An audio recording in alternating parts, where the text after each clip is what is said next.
পাশাপাশি আমি যেই কাজটা করতাম, আমি কাফনের কাপড় চুরি করতাম। ইয়া রাসূলুল্লাহ, নবী গো, ও মায়ার নবীজি, এই মেয়েটা যেই দিন মারা যায়, এই মেয়েটা পর্দায় থাকতো, এই মেয়েটাকে আমি ক্লিয়ার ভাবে দেখতে পারি না। এই মেয়েটা যেই দিন মইরা যাই গো নবী, আমি খবর পাইলাম, আর আমি তো কাফনের কাপড় চুরি করি।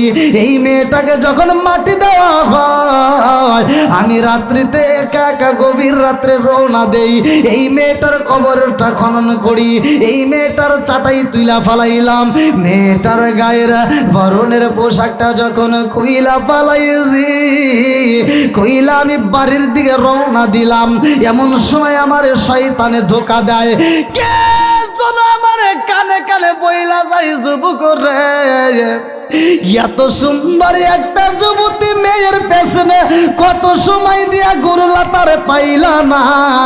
আজকে মেয়েটারে তুমি কবরস্থানে পাইলা একা একা, এই মেয়েটাকে তুমি সাইরা দিয়া যাইতেছো, এই মেয়েটার সাথে জিনা করতে পারতা, অথচ জিনা করলা না। ও যুবক রে, এত সুন্দর মেয়ে রাইখা তুমি কেমনে চইলা যাইবা? ইয়া রাসূলুল্লাহ, নবী গো,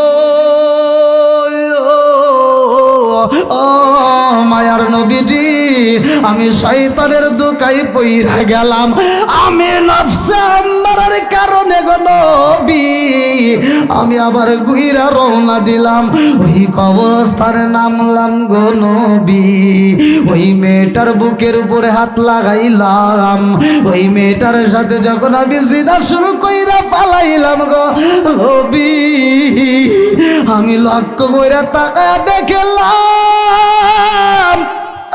আমার পুরা কবরটা ভূমিকম্প শুরু হয়ে যায়।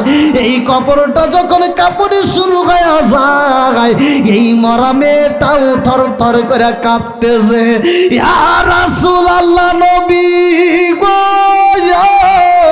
ও মায়ার নবীজি, এই কবরটা যখন কাঁপাকাঁপি শুরু হয়ে যায়, আমার ভিতর ভয় লাগা যায়, কারণ এই কবরস্থানে একটা মানুষ নাই, এই কবরস্থানে যদি আমার বিপদ হয়, আমাকে বাঁচানোর মতো এখানে কেউই নাই। আমি তখন ভয় পাইয়া গো নবী, এই কবর দিকে আমি লাফ দিয়ে উপরে উঠা যাই। আল্লাহু আকবার কম।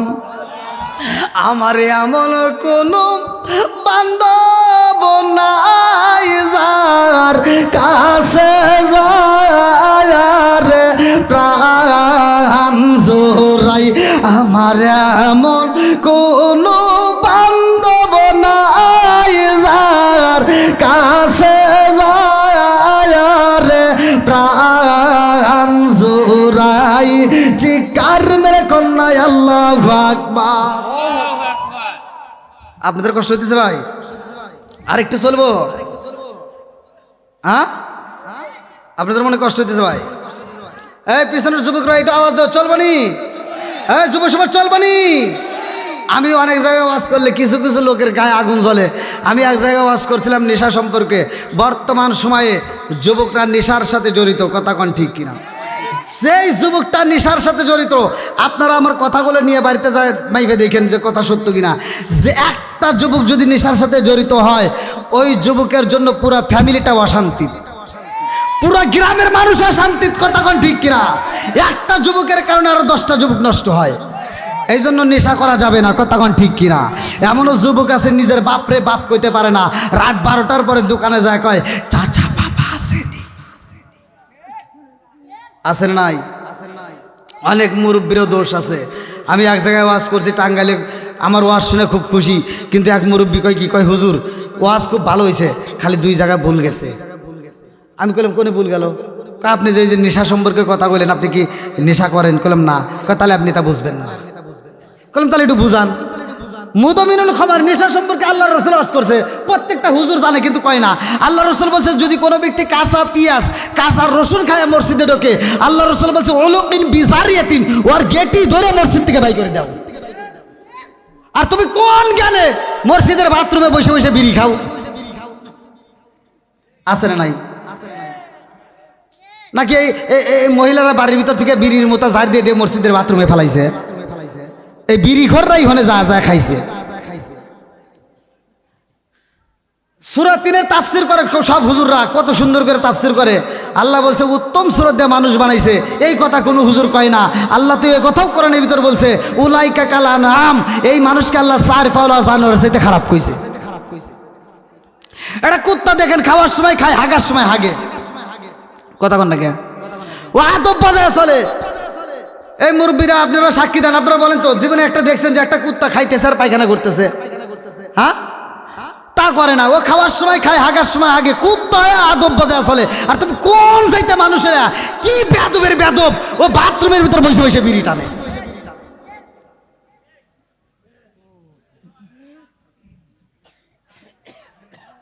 হ্যাঁ মুরব্বী আমাকে কয় কি, কয় হুজুর খালি দুটো ভুল গেছে, একটা হলো আপনি কি বিড়ি খান? কইলাম না। কয় তাহলে আপনি বুঝবেন না। কইলাম তাহলে বুঝান। কয় এর কারণ হলো হাফ কেজি দুধ খেলে যে উপকার, একটা বিড়ি খেলে তার চেয়ে বেশি উপকার। তাহলে কোন সে কি জ্বালা? এই এই মাসলা যে বিড়ি ঘর দেয়, ও কি ওয়াজ শুনে জীবনে আমল করব?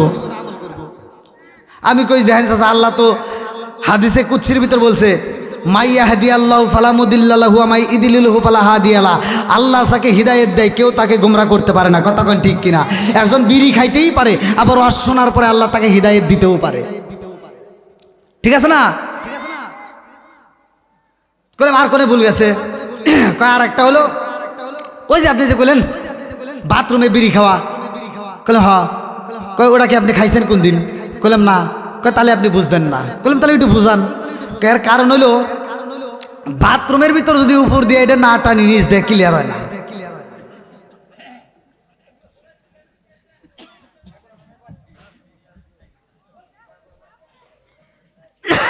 এরকম লোক আছে না নাই? কথা কন না কে? না কষ্ট পাইতেছেন?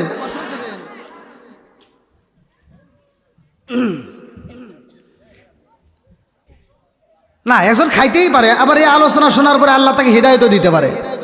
কথা বল ঠিক কিনা? আগেকার সময় আমরা দেখছি ছোটবেলায়, এই যে মুরব্বীরা জানে, পোলাপান যদি পায়খানা করছে, এক জায়গায় পায়খানা করে আর এক জায়গায় করছে, মহিলারা কিন্তু খেয়ার দিয়ে ওটা নিয়ে ফেলা দিছে, তাই দেয় নাই? আর খেয়ার দিয়ে ফালানোর আগেই কিন্তু কুত্তা এসে হাজির হয়ে গেছে।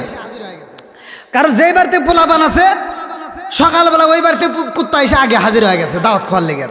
মানে পোলাপান পায়খানা করবো, কুত্তা এসে সাইডে ছেড়ে খাইবে। কি মুরব্বী আমি মিশা কথা দিছি? আপনি দেখেন নাই? হ্যাঁ, নইলে কিন্তু আপনার গোপন কথা ভাস করে দেবেন।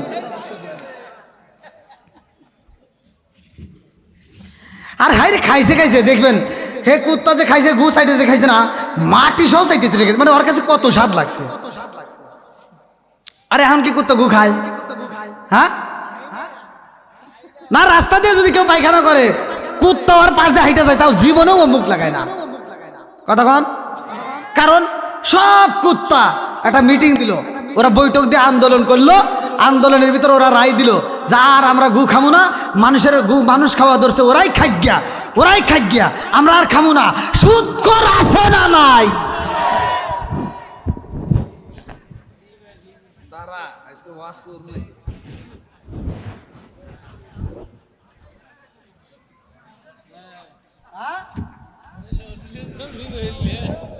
ওয়াজ করাই লাগবে আজকে নি। কি মুরব্বী এই কষ্ট পাইতেছেন?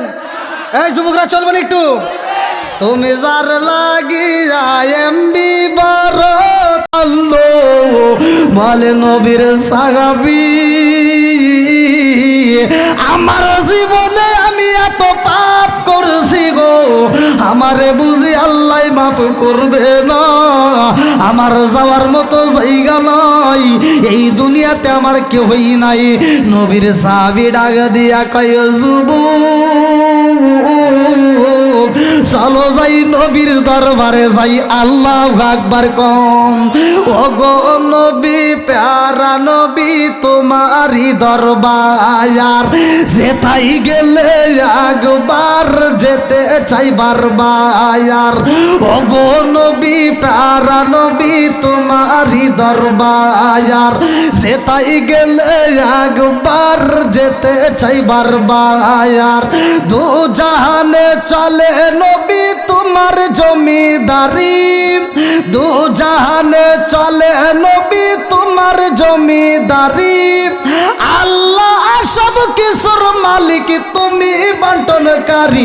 আমরা নবীর ভিখারি, বলেন আমরা কার ভিখারি? একসাথে, আমরা নবীর ভিখারি, বলেন আমরা কার ভিখারি? আরে তোমার ক্ষমতা চলে আসমানে শুধু জমিনে নয়, তোমার ক্ষমতা চলে আসমানে শুধু জমিনে নয়। তোমার ইশারায় মাগরিব হতে উল্টায় আসর হয়। তোমার ক্ষমতা চলে আসমানে শুধু জমিনে নয়, তোমার ইশারায় মাগরিব হতে উল্টায় আসর হয়। তোমার মজে যার কথা কি শেষ করিতে পারি? খেজুর গাছের ডাল হয়ে যায় ধারালো তরবারি। আমরা নবীর ভিখারি, বলেন আমরা কার ভিখারি? ও গো নবী প্যারা নবী তোমারি দরবার, ও গো নবী প্যারা নবী তোমারি দরবার।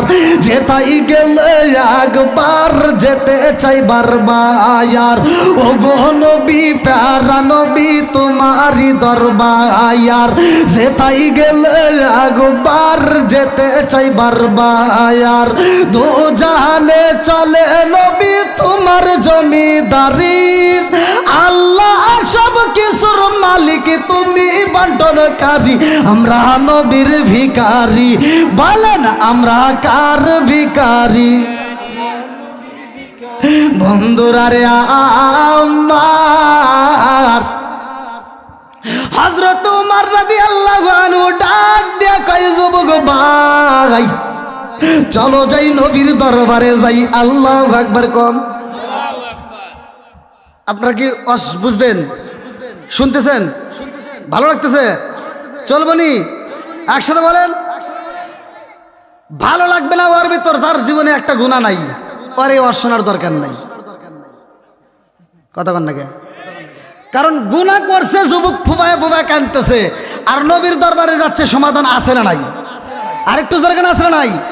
আমি আজকে আপনাদের কাছে বলবো, কোরআন দিয়ে দলিল দিয়ে যাবো। সূরা আল ফুরকান আয়াত নম্বর ৭০ আল্লাহ বলছে, জীবনে যত গুনাহ করছো, জীবনে যত পাপ আছে, যদি খাঁটি দিলে তওবা করতে পারো, আমি আল্লাহ তাআলা তামাম জীবনের গুনাহ মাফ করে দেয়া।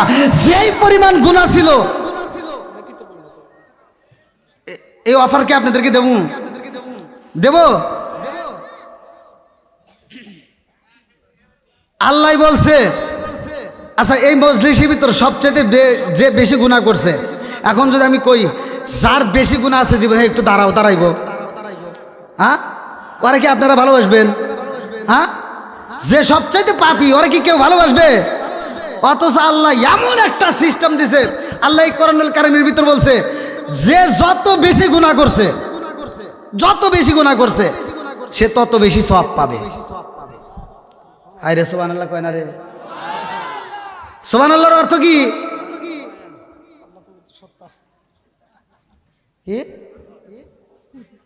আল্লাহ সত্য দেখেন কোনে দামু। হাই রে ওয়াজ এই এলাকায় মনে হয় এই প্রথম হইতেছে। তাহলে কি ওয়াজ চলবে না বাইরু? এই যে সুবহানাল্লাহ কয় তো মাঠ গরম করে ফেলাম, সুবহানাল্লাহ অর্থই তো বুঝলাম না। হ্যাঁ, ওয়াজ কি কম হয়? ওয়াজ খালি শুনলে হবে না, ওয়াজ বুঝতে হবে, বুঝে আমল করতে হবে। কথা কোন ঠিক কিনা? অন্য আমল হোক বা না হোক, এই যে এখন একটা আমল শিখতেছেন, সুবহানাল্লাহর অর্থ কি, এই অর্থটা যদি শিখতে আপনার সময় লাগবে মাত্র 10 সেকেন্ড, কিন্তু আপনি এখন এই 10 সেকেন্ডের ভিতর আপনারা যতগুলো মানুষ এই প্যান্ডেলে আছেন, আমি ফতোয়া দিয়ে গেলাম 70 বছর দাঁড়ায় নফল ইবাদত করলে যেই সব, এই 10 সেকেন্ডের ভিতর আপনাদের আমল নামায় আল্লাহ সেই সব দিয়ে দিবে। সুবহানাল্লাহর অর্থ হচ্ছে আল্লাহ পবিত্র। আল্লাহ কি? একসাথে বলেন আল্লাহ কি? এবার আমরা সুবহানাল্লাহ বলি, কোন সুবহানাল্লাহ অর্থ কি? আল্লাহ কি? এবার একটু মজা লাগতেছে না?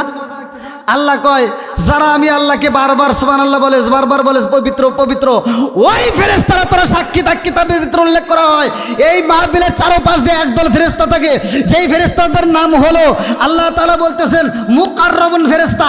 ওই ফেরেশতাগুলো চারপাশ দিয়ে বেষ্টন করে।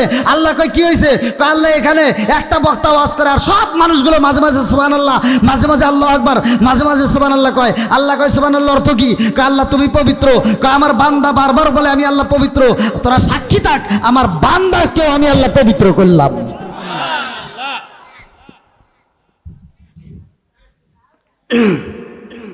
তালি ভাই একটু আজকে চলবো না, সবাই তো রাজি? আল্লাহ কবুল করুক, সবাই গান আমিন। আর একটু জোরে গান আমিন।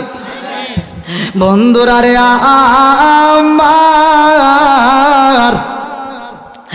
আমার নবীর দরবারে রওনা হয়, যুবক কান্নার কয়া বাইবার, আমি নবীর দরবারে যাইতে পারবো না, কারণ আমার মতো পাপী এই জগতে আর একটাও নাই। আল্লাহু আকবার কম।